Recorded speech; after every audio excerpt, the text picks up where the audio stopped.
wrote this book without the use of a ghostwriter. I'm not a professional writer, and in many cases, I purposely chose to do things that would probably make my high school English teachers cringe, such as ending a sentence with a preposition.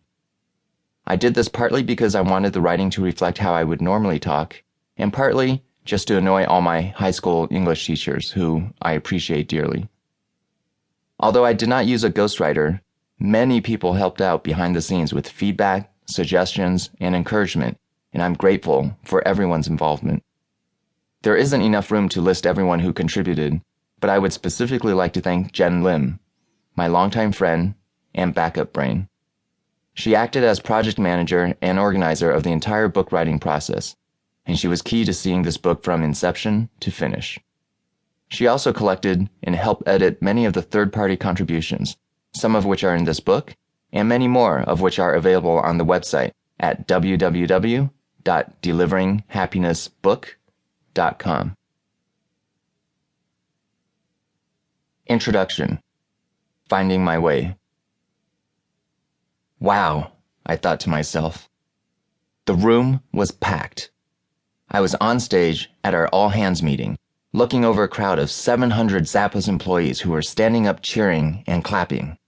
A lot of them even had tears of happiness streaming down their faces. 48 hours ago, we had announced to the world that Amazon was acquiring us. To the rest of the world, it was all about the money. The headlines from the press said things like, Amazon buys Zappos for close to $1 billion, or largest acquisition in Amazon's history, and what everyone made from the Zappos sale. In November 1998, Link Exchange, the company I'd co-founded, was sold to Microsoft for $265 million after 2.5 years. Now, in July 2009, as CEO of Zappos, I had just announced that Amazon was acquiring Zappos right after we had celebrated our 10-year anniversary. The acquisition would officially close a few months later in a stock and cash transaction, with the shares valued at $1.2 billion on the day of closing. In both scenarios, the deals look similar. They both worked out to about $100 million per year. From the outside, this looked like history repeating itself, just at a larger scale. Nothing could be further from the truth. To all of us in the room, we knew it wasn't just about the money. Together, we had built a business that combined profits, passion, and purpose. And we knew that it wasn't just about building a business. It was about building a lifestyle that was about delivering happiness to everyone, including ourselves. Time stood still during that moment on stage. The unified energy and emotion of everyone in the room was reminiscent of when I'd attended my first rave 10 years earlier, where I'd witnessed thousands of people dancing in unison, with everyone feeding off of each other's energy. Back then, the rave community came together based on their 4 core values known as PLUR, P-L-U-R, peace, love, unity, respect.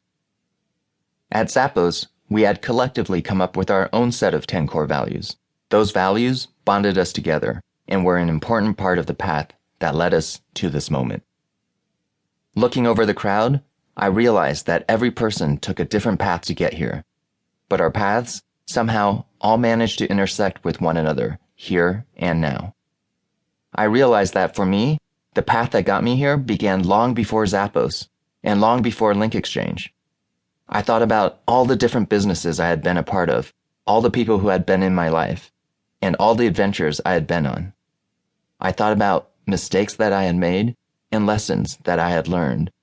I started thinking back to college, then back to high school, then back to middle school, and then back to elementary school. As all the eyes in the room were on me, I tried to trace back to where my path had begun. In my mind, I was traveling backward in time, searching for the answer. Although I was pretty sure I wasn't dying, my life was flashing before my eyes.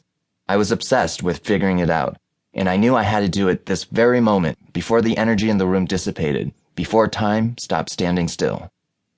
I didn't know why, I just knew I needed to know where my path began.